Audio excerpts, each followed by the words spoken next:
सुनन इब्ने माजा में सही सनद के साथ रिवायत है। सैयदना अबू ज़र रज़ी अल्लाह अन्हु बयान करते हैं कि मैं पेट के बल लेटा हुआ था।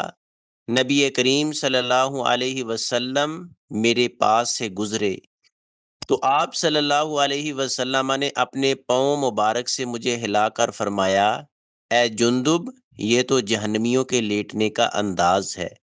इस हदीस का मफहूम ये है, अहले जहन्नम पर अजाब की एक सूरत ये होगी कि वो ऊंधे मुंह डाले जाएंगे।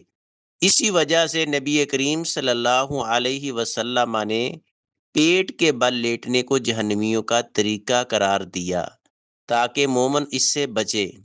अगर किसी को मेडिकल इशू हो, जैसे पेट या कमर की बीमारी या पट्ठों में खिंचाव हो, और डॉक्टर पेट के बल लेटने का कहे तो फिर शरई उज़र की बिना पर मरीज पेट के बल लेट सकता है, लेकिन बगैर किसी बीमारी के आदत या आराम के लिए पेट के बल लेटना या सोना जायज़ नहीं है।